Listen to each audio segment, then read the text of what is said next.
આપણા શાળાના આચાર્ય શ્રી દિનેશભાઈ અને દાદાને આમંત્રણ આપી કે અમારી વિશેષ પ્રાર્થનામાં પધારો. સુપ્રભાત. વાદળને વરસ્યા વગર ન ચાલે, કોયલને ટોક્યા વગર ન ચાલે. કે વાદળને વરસ્યા વગર ન ચાલે, કોયલને ટોક્યા વગર ન ચાલે, મોરને નૃત્ય વગર ન ચાલે. અને તમે તો અમારા મોગેરા મહેમાન છો, તો અમને તો તમારા સ્વાગત વગર ન ચાલે. માનનીય આચાર્ય શ્રી, નાના દાદા, શિક્ષકગણ તથા મારા વહાલા વિદ્યાર્થી મિત્રો, આજની અમારા ધોરણ 11ની વિશિષ્ટ પ્રાર્થનાની શરૂઆત કરીએ. કે પ્રાર્થના એ માત્ર શબ્દોનો મેળ નથી, પણ આપણા હૃદયમાંથી ના ઊંડાણમાંથી નીકળતી ભગવાન સાથેની વાતચીત છે. એવું માનવામાં આવે છે કે જ્યારે આપણે એકાગ્રતા અને શાંતિથી પ્રાર્થના કરીએ છીએ ત્યારે એ પ્રાર્થના એ ભગવાન સાંભળે છે. પ્રાર્થનાથી 3 લાભ થાય છે.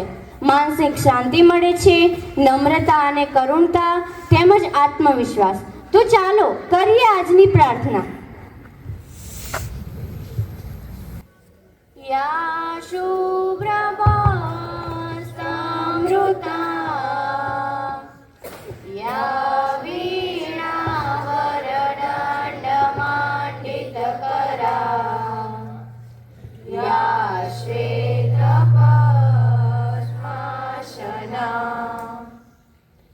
યા બ્રહ્માચ્યુત શંકરં પ્રભુદિવી દેવૈ સદા વંદિતા ક્ષમા પાતુ સરસ્વતી ભગવતી નિશેષ જાડ્યા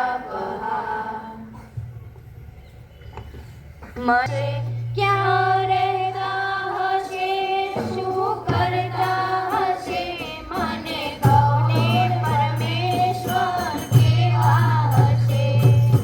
ગગનની ઓઢણીમાં ચાંદ સૂરજ ને તારાને ગૂંથનાર કેવા હશે, મને કોને પરમેશ્વર કેવા હશે.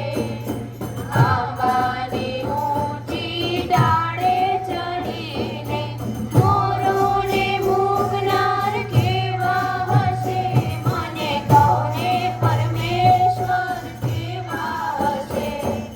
મીઠા એ મોરના સ્વાદ ચખાડી કોયલ બોલાવનાર કેવા હશે, મને કોને પરમેશ્વર કેવા હશે.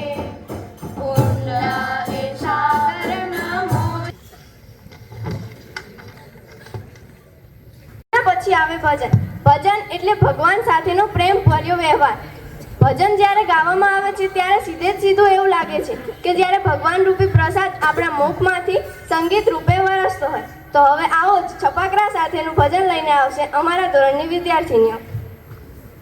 કણ જુગનો કનૈયો વળી દિલે જીતનારો હવને વાલો લાગે પરાણે પ્રેમનો પર્યાય એના મનમાં હુવાલે ભાઈ કોઈ ના જાણે પણ એ તો જાણે બધાના દલડાની વાત. અણે ધાર્યું એના મનનું એ કરતો કરાવતો સામ દામ દંડ ભેદ કોઈ પણ ઉપાય. પ્રેમમાં પડવું એના માટે એક રમત છે, ભલે પછી દિલ ના કટક થઈ જાય નટખટ ને ખરાડો જાણે નંદજીનો લાલો હોને પ્રાણથી એ પ્યારો એ તો લાગે બહુ વાલો. જીવન જીવાડે વળી હવને નચાવે, દુનિયાના રંગો એની પડખે બતાવે. હસતો હસાવતો ને ગીત ગવડાવતો લખી દુનિયામાં કમલ કાવતો. દિલનો એ બાજીગર જોને કેવો જાદુગર, દિલનો મિલાવે વળી એવો કારીગર. રંગ રંગીલો વળી થોડો છે હટીલો, મારો કાનુડો કોડીલો સદા રહે તો મોજીલો. ઘમાર ઘમાર મારું વલોણું ગાજે, શ્યામ આવીને મારી મટુકી ફોડે, મટુકી ફોડે ને મારા મહીડા ડોળે. શ્યામ આવીને મારી મટુકી ફોડે, જમનાને કાંઠે હું તો વાણી વગાડું, વાણી વગાડી સૌના દલડા રીઝાવું. વાગી વાગી હે વાગી વાગી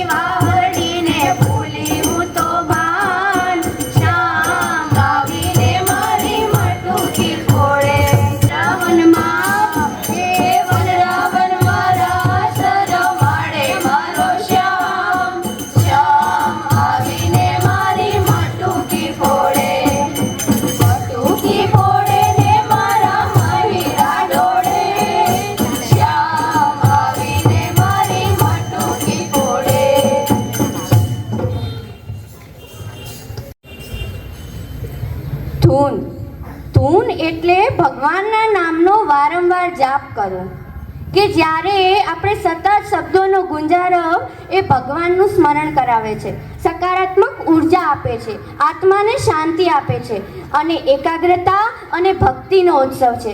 તો ચાલો કરીએ આજની ધૂન. સોમનાથ મહાદેવ ભોળિયા, સોમનાથ મહાદેવ ભોળિયા, કરું તમારી સેવ જટામાં વહે માત ગંગેવ પતિતને પાવન કરતી. પાર્વતી ના પતિ બોડલે રમે ગણનો પતિ, જાબનિજ જપે જપીને સતી આરતી રોજ ઉતરતી. હર હર હર મહાદેવ ભોળિયા, હર હર હર મહાદેવ. કાળ તણા છો કાળ કંઠમાં ઝૂલી રહ્યા કંકાળ, અંગ પર ગમે વિખંડ વ્યાળ મણિધર મણિયલ કાળા. ગરલ ધરલ નીલકંઠ ધતુરા બાંગ ત્રાણ્યા કંઠ, નિશાચર ભૂત પ્રેતના ચંદ ભયંકર બુરી લટાડા. નિર્મળ જલની ધાર ધરે કોઈ બિલી પત્ર ઉપહાર, શિવાયમ નમઃ કરે ઉચ્ચાર ધ્યાન શંકરનું ધરે. ધર્મ અર્થ ને કામ મોક્ષ ચાર ફળ ને શામ, સદા શિવ હામ દામ ને થામ સમર્થે સેવક દ્વારે. કોઈ ગાવા માટે બનેલા સરળ, મધુર અને મન મોહી લેતા એવા ગીતો. તો એવા ગીતોમાં રમૂજી શબ્દો, સાદી ભાષા અને મન મોહી લેતી એવી ધૂન હોય છે, જે સાંભળતાની સાથે જ સૌને ખુશી મળે છે. બાળગીત એ બાળકોના મનનું દર્પણ કહેવાય છે. તો ચાલો આપણે સૌ માણીએ બાળગીત.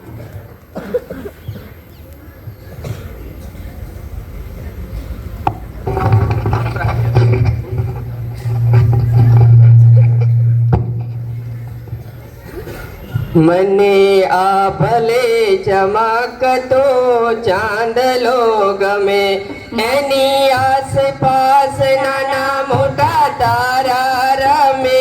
મને આ ભલે ચમકતો ચાંદલો ગમે, મને શિયાળે સૂરજનો તડકો ગમે, એની આસપાસ મારો પડછાયો રમે.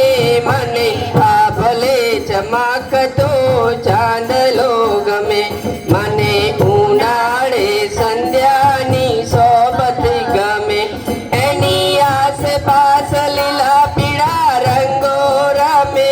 મને આ ભલે ચમકતો ચાંદલો ગમે, મને ચોમાસે વીજના ચમકારા ગમે, એની આસપાસ ઘન ઘોર વાદળ રમે.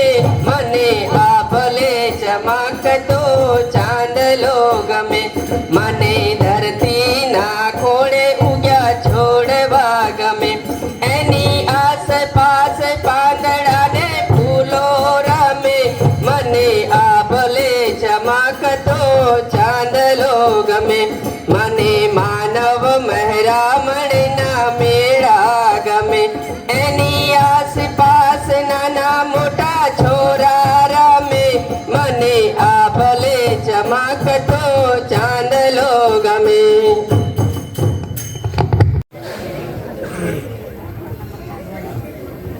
વિદ્યાર્થી મિત્રો, આપણે જે વાતાવરણ કે માનવ સ્વભાવમાં રહીએ છીએ, આપણે પણ તેવા જ બની જઈએ છીએ. તો આવો જાણીએ જેવો સંગ તેવો રંગ વિશે સ્પીચ લઈને આવે છે પટેલ કૃષ્ણ. એક કહેવત છે, સંગ તેવો રંગ, વાર ન આવે પણ શાન આવી જાય. એટલે કહેવાય છે કે જે વ્યક્તિઓ સાથે આપણે સંબંધમાં હોઈએ, જેની સાથે આપણે વધુ સમય પસાર કરતા હોઈએ, જેની સાથે આપણે ઉઠીએ છીએ બેસીએ છીએ, સમય જતાં આપણે પણ તેના જેવા બની જઈએ છીએ. જે વ્યક્તિઓ બુદ્ધિશાળી વ્યક્તિઓ સાથે સંબંધમાં હોય, જેની સાથે તેઓ વધુ સમય પસાર કરતા હોય, સમય જતાં તેઓ પણ એવા વ્યક્તિઓ સાથે સારું શીખે છે.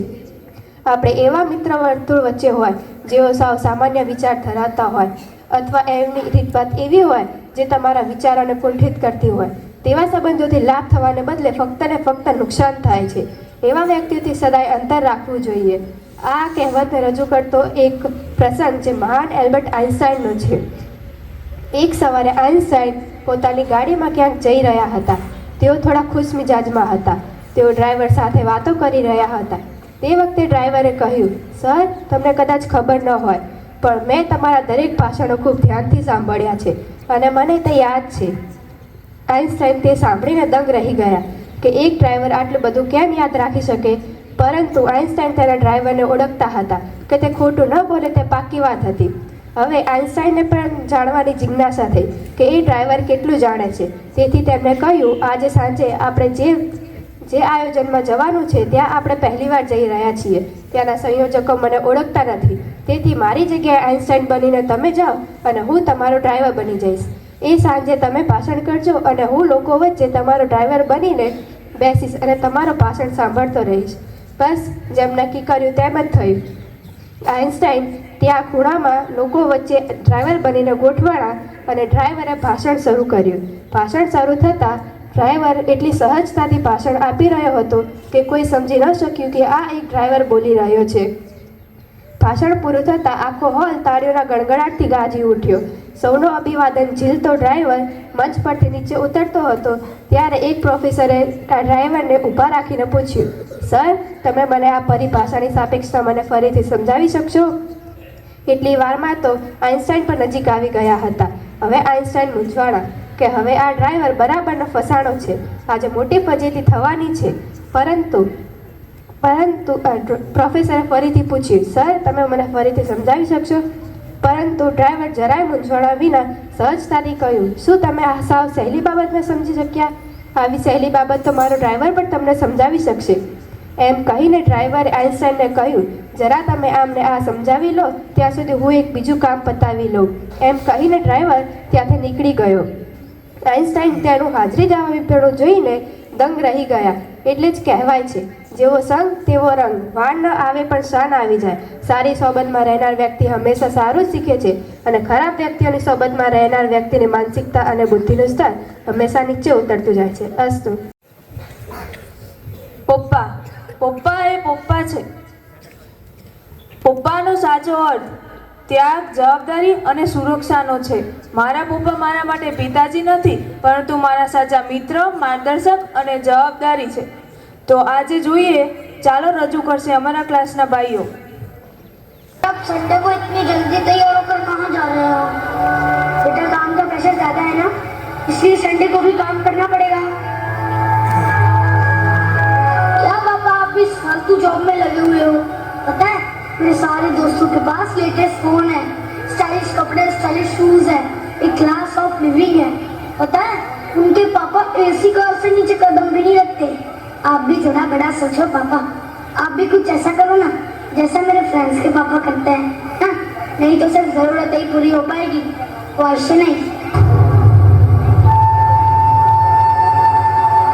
तो देख बेटा, जितनी मेरी औकात है ना उतने में मैं तुझे पढ़ा लिखा कर बड़ा कर रहा हूँ. मेहनत करके ये घर से आ रहा हूँ और हमारी जरूरतें पूरी कर रहा हूँ. और जब जरूरतें पूरी हो रही हो तभी तो इंसान पैसों की बात करता है ना. फिलहाल ये ले 10,000 रुपये, कल अकाउंट में जमा करवा देना. इस हफ्ते लोन की किस्त कटनी है. और हाँ, पिछली बार की तरह फिजूल खर्ची मत करना, समझा? खाना ना रखा है, खा लेना. हाँ, वही दाल रोटी.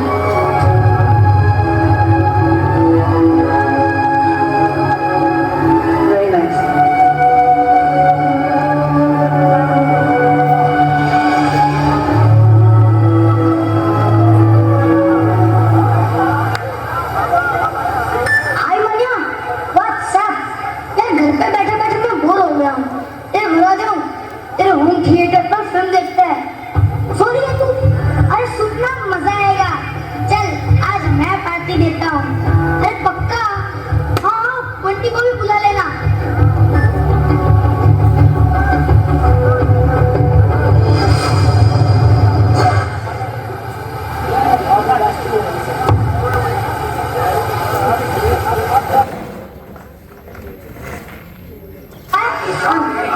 लगता है हाँ तो तू है भी तो करोड़पति की औलाद.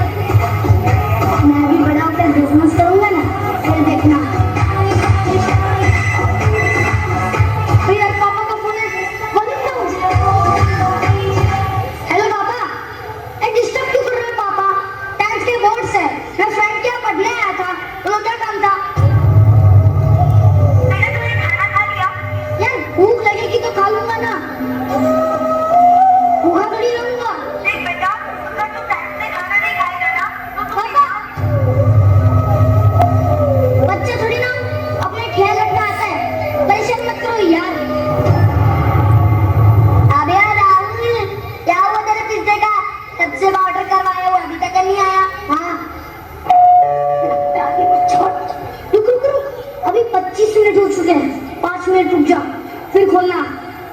मेरा पिज्जा मजे लेते हैं इसके।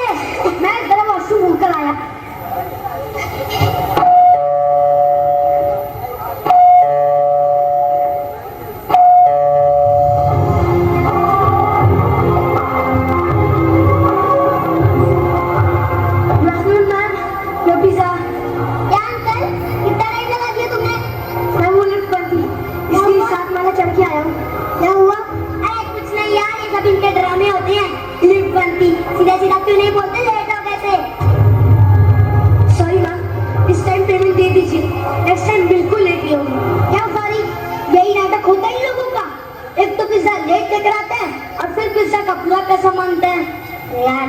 इसके साथ डील था। चल मैं तेरे को अपने लेटेस्ट लैपटॉप दिखाती हूँ। चल चल।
मुझे समझने के लिए मेरा बेटा नहीं होगा ना।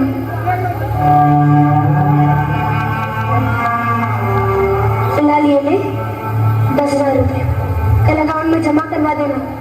इस हफ्ते लोन की किस्त कटनी है।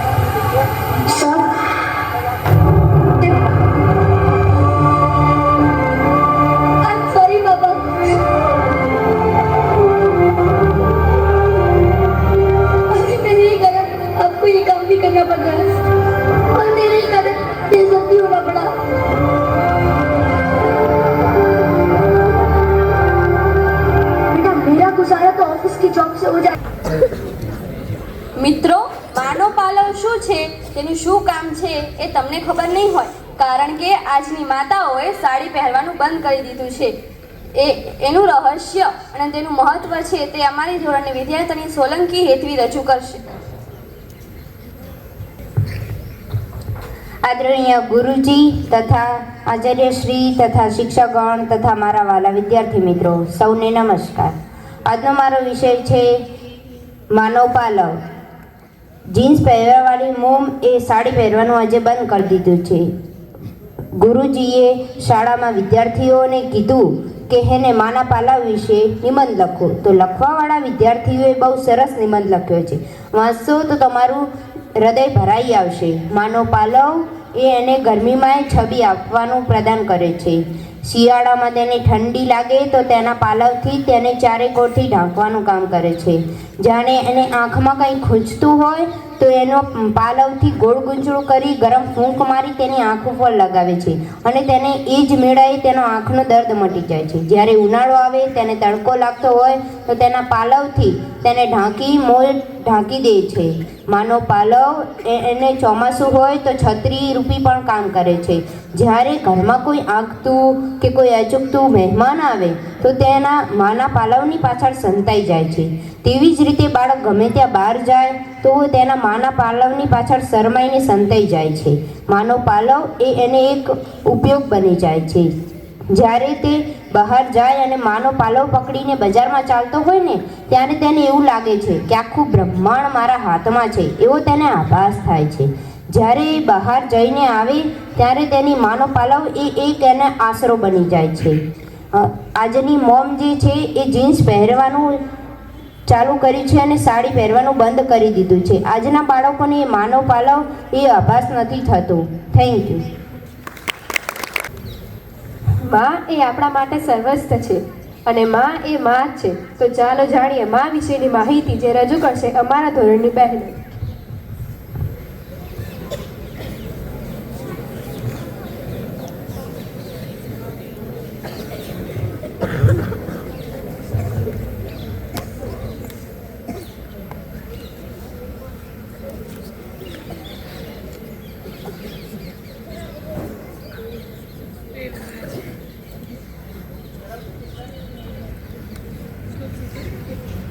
સાંભળે છે મારી વાત?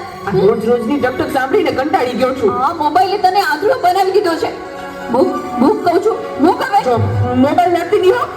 લાવ કહું છું, મને દે ના દે કહું છું ને. આ શું કર્યું તે? પાછળ જ પડી ગઈ છે.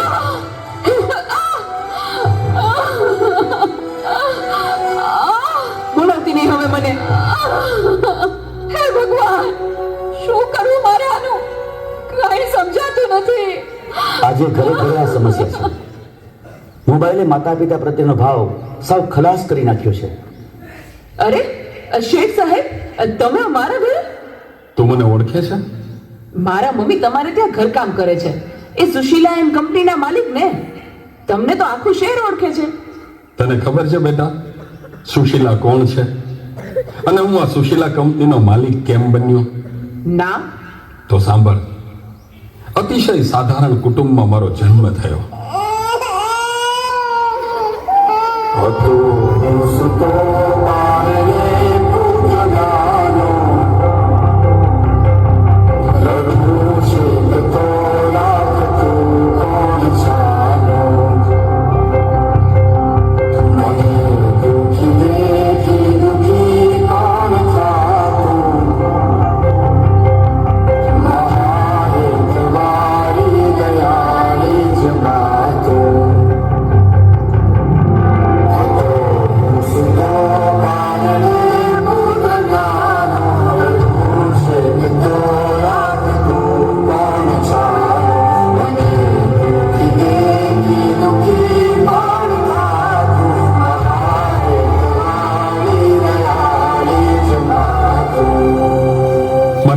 બાપુજીએ ખૂબ મજૂરી કરી મને ભણાવી ગણાવીને લાયક બનાવ્યો.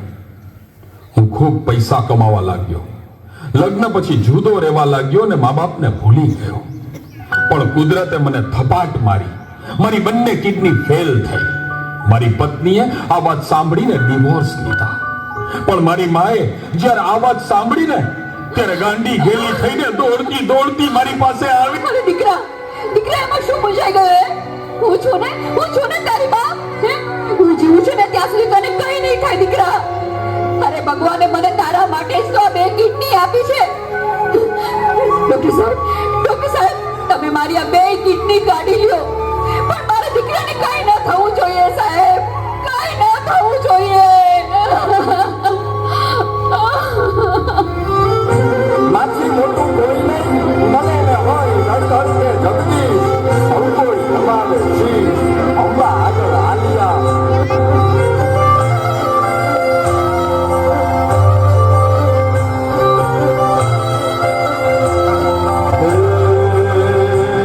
ભગવંત તો બધીને સૌ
મામાનો ફોન આવે એટલે બધું સાઈડમાં મૂકી દઉં છું. તને ખબર છે તારી મમ્મીએ તેનું છેલ્લું ઘરેણું એનું મંગળસૂત્ર ગીવે રાખીને તારા બર્થડે માં આ ફોન આપ્યો છે. અને તે આ ફોન માટે હળદૂત કરી તારી માને હળદૂત કરી. શું વાત કરો છો? મને નથી ખબર. મારી ભૂલ થઈ ગઈ, મને માફ કરો. જો બેટા, ઘરે ભગવાન જેવી મમ્મીને હેરાન કરીશ ને તો મંદિરે ભગવાન પણ તને માફ નહીં કરે. એટલે તો તારે માફી જ માંગવી હોય ને તો તારી મમ્મીની માફી માંગ. Mummy sorry. આ ફોન પાછળ હું એટલો આંધળો થઈ ગયો હતો. મને માફ કરી દે મમ્મી. અરે એમાં શું બેટા, ભૂલી જા એ બધું. મારા દીકરા ભૂલી જા. જો હું પણ ભૂલી જાઉં છું.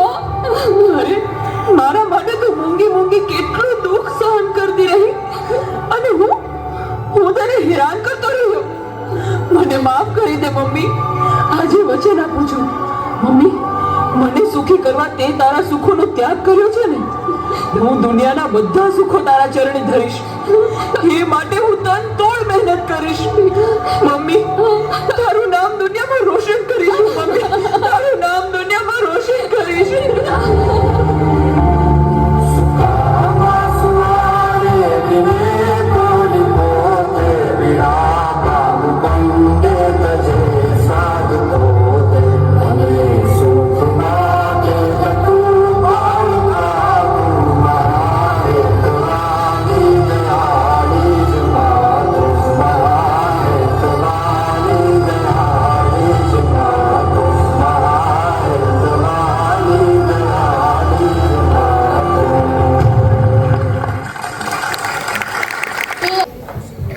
આર્ટિફિશિયલ ઇન્ટેલિજન્સ શું છે તમને ખબર છે? તો ચાલો એના વિશે જાણી લઈએ. એ જણાવશે તમને અમારા ધોરણની વિદ્યાર્થીની પંચાલી હતી. आर्टिफिशियल इंटेलिजेंस जिस प्रकार मनुष्य सोचने और निर्णय लेने में सक्षम होता है, उसी तरह यदि कोई मशीन भी सोच सके, सीख सके, निर्णय ले सके और काम कर सके तो उसे हम आर्टिफिशियल इंटेलिजेंस कहते हैं. हम एक ऐसे युग में जी रहे हैं जहां मनुष्य केवल इंसान के कहे अनुसार नहीं बल्कि खुद सोचकर भी काम कर सकता है. ये किसी विज्ञान कथा की कल्पनाएं नहीं पर आज की सच्चाई है. आर्टिफिशियल इंटेलिजेंस यानी एआई का अर्थ ऐसी मशीनें, सिस्टम या सॉफ्टवेयर बनाना जो मानव मस्तिष्क की तरह सोच सके, समझ सके, सीख सके और निर्णय ले सके. जैसे स्मार्टफोन में फेस रिकॉग्निशन, एलेक्सा से बातचीत, गूगल असिस्टेंट, मेडिकल रिपोर्ट्स का विश्लेषण, ये सभी एआई के उदाहरण हैं जो हमारे जीवन को स्मार्ट, तेज और आसान बना रहे हैं. एआई का इतिहास और विकास भी है. 1956 में जॉन मैकार्थी ने आर्टिफिशियल इंटेलिजेंस शब्द का प्रयोग किया. 1980 से 2000 में मशीन लर्निंग और रोबोटिक्स का विकास हुआ. 2000 के बाद डेटा, इंटरनेट और रोबोटिक्स का विकास हुआ. एआई के प्रमुख क्षेत्र भी है. जैसे पहला रोबोटिक्स है, वो एआई आधारित रोबोट और फैक्ट्रियों में काम कर रहे हैं. दूसरा स्वास्थ्य बीमारी है, जो बीमारी का पता लगाना, एक्सरे स्कैन पढ़ना और મારો દેશ એટલે ભારત અને તે ખરેખર ભવ્ય છે.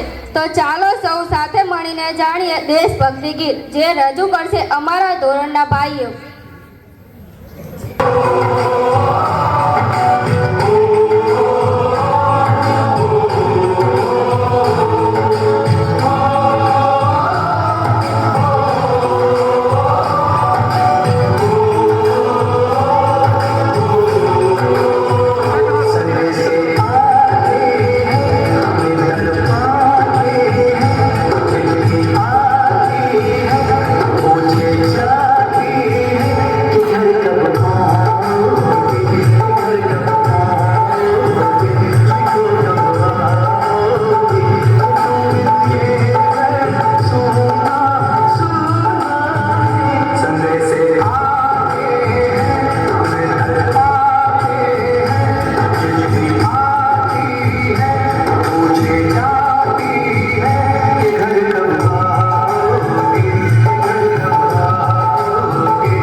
ખબર છે ને?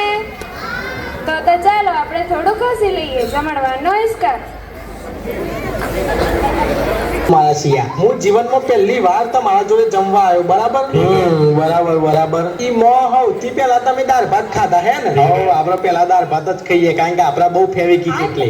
અરે બચ્ચુ કાકા, ફેવિકિક નહીં, ફેવરિટ આવે, ફેવરિટ. અરે હવે એ જે હોય પણ તું સમજી ગયો ને. બીજું હું પૂછતો તો કે હા, તો તમે પહેલા દાળ ભાત ખાધા, એના પછી તમે લાડવા ખાધા, બરાબર ને? હા બરાબર. હા, તો તમે લાડવા ખાધા, એના પછી તરત ફરીથી દાળ ભાત ખાધા, એનું કારણ મને ખબર ના પડી. જો તમે પહેલા જ દાળ ભાત ખાઈ લીધા તો પછી ફરીથી તમારે દાળ ભાત ચમ ખાવા પડે લાડવા ખાધા પછી? અરે ગોડા, આ બધી વસ્તુઓ અમે કોઈ કહેતા નહીં, પણ તું ઘરનો છે એટલે કહું છું. કોમો જે પાકો માલ હોય ને, એટલે કે જે લાડવા છે ને, એને પેટમાં કઈ રીતે હાચવવા એની ટ્રીક છે. અલ્યા આ લોચા લાપસી મતલબ આપણે લગનમાં ખાઈને આવ્યા છીએ, બરાબર? અને કુદરતી રીતે બીમાર થયા અને ઉલટી થઈ, તો જે લાડવા પછી દાળ ભાત ખાધા છે એ નીકળી જાય મારા બાર. હા, એ વાત બરાબર. હા, અને જો ઝાડા થઈ જાય તો લાડવા પહેલા મેં દાળ ભાત ખાધા હતા, તમને યાદ હોય તો, બરાબર? એ યોના રસ્તા નીકળી જાય તો અમો થાય ખબર છે? બે બાજુથી નીકળી દાળ ભાત અને પેટના વચ્ચે લાડવા, એટલે પાકા માલનો બચાવ થાય. ઓ તારો મારો તું ને બચ્ચું બાટલી હું મગજ વાપરી શકીએ. એટલે અમો પાકા માલનો બચાવ એટલે કે લાડવા, ગુલાબ જાંબુ, આ બધાનો બચાવ આ રીતે કરાય, સમજ્યો? હા, હરું બચ્ચું બાટલીની વાત તો સાચી છો. પેટમાં પાકો માલ બચે પાડા જેવી જાત ગાલી છે ને, અમે આ ઉપર પણ લે થઈ જઈએ. દેશની વાત જ કહેલી છે સમાઈ તો તાણ હું આપણી વળી ભૂત બી હે, પછી તો મેં સીધી ભૂતની બોચી પકડી, અને બોચી પકડીને ભૂતને એવું વેચોડ્યું ઊંચું કરી નાખી સીધું જારીઓમાં. કારણ કે જેટલી ભૂતની કોમ છે ને આપણાથી બી વસે. ઓકે, લેવડો ને ગેટો પકડો. મેં તમને કાલે ગણિતનું લેસન કરવા આલી હતું, બરાબર? હવે જે લોકો ના કરીને લાયા હોય ને એ સ્વેચ્છાએથી મારા આગળ ઊભા થઈ જજો. તો હા મેડીને કમળો દ્વારાદાને ગોબા ઉપરી જઈ હોય તો એ અલ્ટો આંસોના બોનેટ ઉપર ચોટેલા જીવડા આ બાદ જોઈને બોલજે, મારા હોમ જોઈને બોલજે એકવાર. ચમ તમે તો હું નોટ છો તે તમને જોઈને બોલું. અને જપી જજે, હજી કહું છું મારું મગજ ફાટી જાય. હો ચમ, મગજમાં દૂધ ભરેલું છે તો મારા તે ફાટી જાય. અને હું ગેલા છું એની ચેતી ના કર, હજી કહું છું તને મોઘું પર હે. ચમ, દારૂનું આખું કેન છો તમે તે મોઘા પર હે.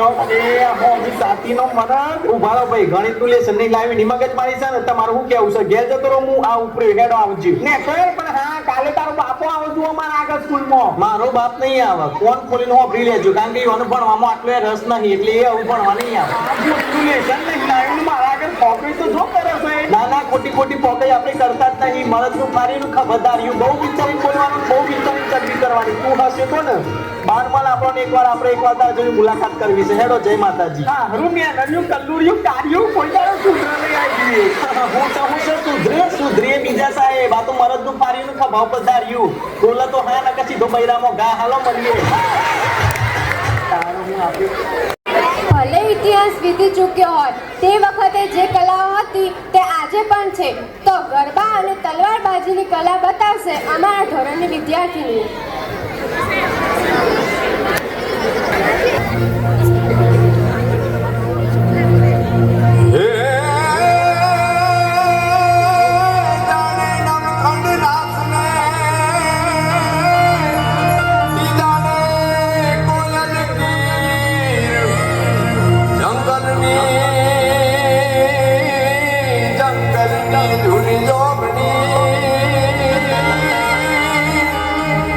એ જો નસીહણ ગજવેગી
એવું જાણવું છે ને તો હવે જીકે ના પ્રશ્નો લઈને આવે છે સોલંકી ફેની. તો સૌથી પ્રથમ ધોરણ 1 નો પ્રશ્ન છે. મમ્મીના ભાઈને શું કહે છે? બરોબર, સાચો જવાબ છે મામા. ધોરણ 2 માટેનો પ્રશ્ન છે. 2 ગાયના શિંગડા કેટલા હોય છે?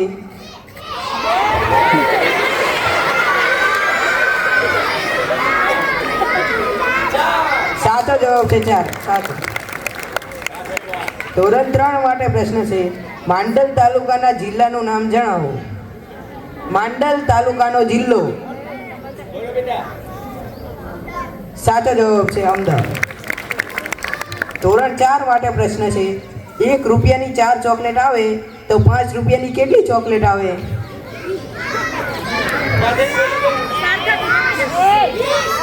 સાચો જવાબ છે 20. ધોરણ 5 માટે પ્રશ્ન છે. કયું પ્રાણી તેના કાળા અને સફેદ પટ્ટા માટે જાણીતું છે?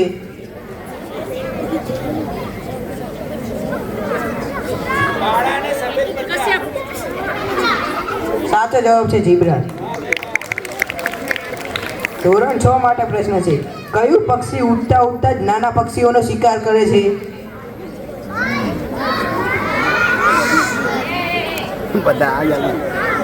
સાચો જવાબ છે બાજ. ધોરણ 7 માટેનો પ્રશ્ન છે. ભારતના હાલના રાષ્ટ્રપતિ કોણ છે?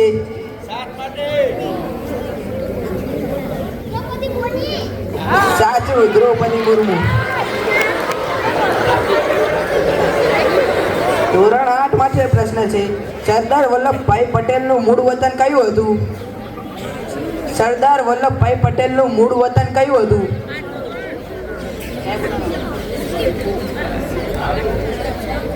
સાચો જવાબ છે કરમસદ. મિત્રો, દીકરાની પણ કંઈક ફરજ હોય છે, પણ આજના દીકરાઓ તો જાણે એમની ફરજ ભૂલી જ ગયા હોય. તો આવો દીકરા વિશેની માહિતી લઈને આવશે અમારા ધોરણનો વિદ્યાર્થી દિવાકર દહિયા.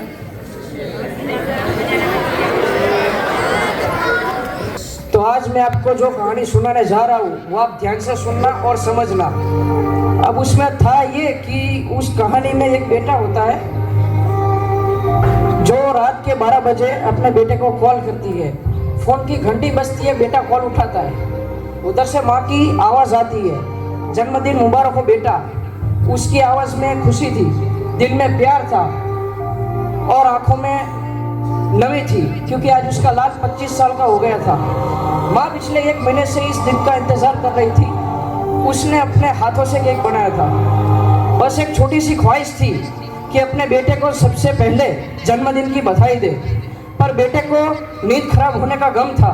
वो छल्ला गया और अपने माँ को गुस्से में बोला, माँ की इतनी सी बात में मुझे सुबह मतलब रात को उठाया और मेरी नींद खराब की, यह सुबह भी कह सकती थी.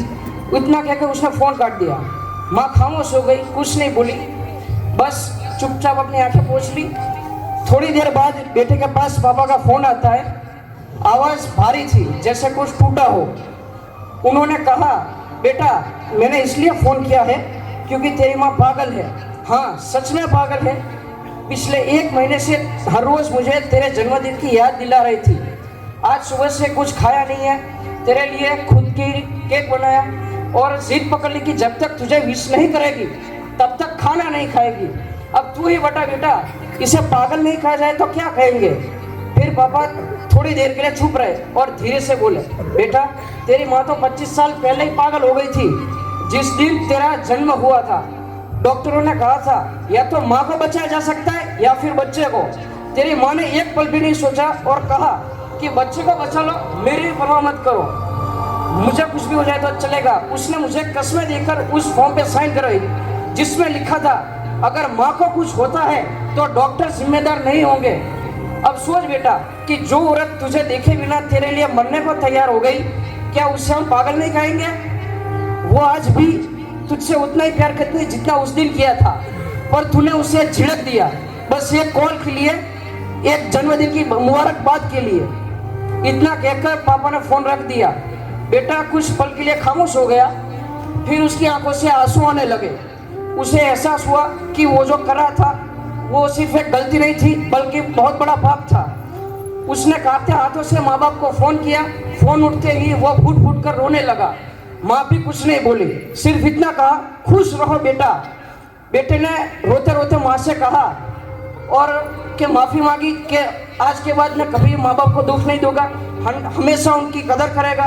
अगर ये छोटी सी कहानी आपको भी, आपके दिल को भी छू गई है, तो फिर आप भी अगर इससे कोई गलती की है तो आज घर पे जाके उनके पैर पड़ना और उनसे माफ़ी मांगना, और आगे भविष्य में कभी ऐसी गलती मत करना, ये मेरा आपसे निवेदन है।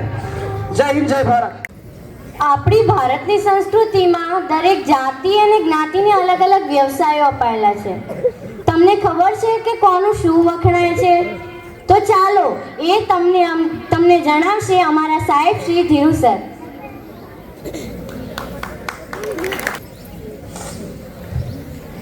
ચારણની ચતુરાઈ, રીત રાજપૂતની, આશરો આહિરનો, રૂપ નાગરનું, આસન અવધૂતનું, ઢીંગાણું વાળાનું, ખાનદાની ખુમાણની, દાતારી ખાચરની, બંદૂક બારવટિયાની, શમશેર શિવાજીની, ભાલો મહારાણા પ્રતાપનો, તલવાર તોગાજીની, બાણ પૃથ્વીરાજ ચૌહાણનું, કટારી અમરસિંહ રાઠોડની, હથેળી રાણા રાયસંગની, વાતુ વાણિયાની, ખેતી પટેલની, ધોકો રમતીનો, લાકડી માલ ધારીની, બ્લેડ ખિસ્સા કાતરુની, કળા કીર્તનની, કલા કુંભારની, અમારી પોતાની, એટલે છેલ્લે રાખ્યું. આ ધરોહર છે, આ સંસ્કૃતિ છે. અને અદ્ભુત એટલા માટે કે તમારે આ કહેવાની સાચું હોય તો જ. ગમે એવો મિસ્ત્રી હોય, ગમે એવું માપ લે અને ગમે એવું બનાવે તો દોરો આખો પાછો થાય. દરજી ગમે એવો કારીગર હોય, ગમે એવું માપ લે અને શર્ટ કે પેન્ટ બનાવતો હોય, નોર્મલ ખામી તો રહે. પણ અમારા કુંભાર એ વગર માપ પટ્ટીએ છે ને ચાકડો, કલાડી બનાવે, માટલું બનાવે, કુલડી બનાવે, કોડિયા બનાવે, અને એ ચાકડા ઉપર ભૂંડો મૂકે ને એટલે એની આગાહી કોઈ ના કરી શકે. અંબાલાલે ખોટા પડે છે. હા, એ વરસાદની આગાહી સાચા પડે, અમારી આગાહી ના કરી શકે. એ એવું કે આ કુલડી બનાવે છે, તે કોડિયું બનાવે. ઓલો કે કોડિયું બનાવે છે, કુલડી બનાવે. એટલે એના ઉપર દોહો લખાણો છે કે ચાકે ચડ્યો પીંડો જાણે નહીં જો જોનાર, એ તો કાદવનો કીર્તાર કુભાર જ કાણ્યા. જય ભારત અસ્તુ.